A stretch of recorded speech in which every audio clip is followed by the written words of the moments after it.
नमस्ते दोस्तों, आप सबका इस चैनल पर स्वागत है। तो दोस्तों, आज की वीडियो में मैं बात करूंगा कुछ और बेसिक स्पेनिश वोकैबुलरीज के बारे में। तो दोस्तों, अब मैं स्टार्ट करता हूं। समय को हम कहेंगे tiempo, अच्छा को हम कहेंगे bueno, नया को हम कहेंगे nuevo, नंबर को हम कहेंगे numero, छोटा को हम कहेंगे poco, पुराना को हम कहेंगे viejo, दुनिया को हम कहेंगे mundo, चीज को हम कहेंगे cosa, जीवन को हम कहेंगे vida, पानी को हम कहेंगे agua, आग को हम कहेंगे fuego, शब्द को हम कहेंगे palabra,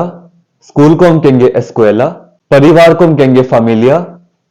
समस्या को हम कहेंगे problema, पैसा को हम कहेंगे dinero, किताब को हम कहेंगे libro,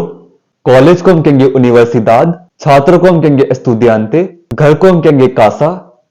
देश को हम कहेंगे país, विरुद्ध को हम कहेंगे contra, हमेशा को हम कहेंगे siempre, बड़ा को हम कहेंगे largo, खेल को हम कहेंगे juego, सदस्य को कहेंगे miembro, बुरा को हम कहेंगे malo, गाड़ी को हम कहेंगे coche,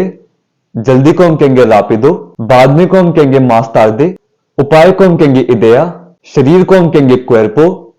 जानकारी को हम कहेंगे información, जनता को हम कहेंगे pública, दफ्तर को हम कहेंगे oficina, सेहत को हम कहेंगे salud, हवा को हम कहेंगे aire, बस को हम कहेंगे bastante, उम्र को हम कहेंगे edad, गाना को हम कहेंगे música, शिक्षा को हम कहेंगे educación, मनुष्य को हम कहेंगे humano, राष्ट्र को nación, शायद को हम कहेंगे tal vez, रिश्ता को हम कहेंगे relación, रिश्ता को हम कहेंगे relación, सच को हम कहेंगे verdad, समाज को हम कहेंगे sociedad, पेन को हम कहेंगे bolígrafo, मेज को हम कहेंगे mesa, मोबाइल को हम कहेंगे móvil, कुर्सी को हम कहेंगे silla, कंप्यूटर को हम कहेंगे computadora, लैपटॉप को हम कहेंगे portátil, बस्ते को हम कहेंगे bolsa, बिस्तर को हम कहेंगे cama, तकिया को हम कहेंगे almohada, झंडा को हम कहेंगे bandera, मिनट को हम कहेंगे minuto और सीधा को हम कहेंगे derecha। तो दोस्तों, ये थी कुछ और बेसिक स्पेनिश वोकैबुलरीज जो हमारे डेली लाइफ का एक पार्ट है। अगली वीडियो में मैं बात करूंगा कुछ और बेसिक स्पेनिश वोकैबुलरीज के बारे में। तब तक के लिए स्टे ट्यून्ड।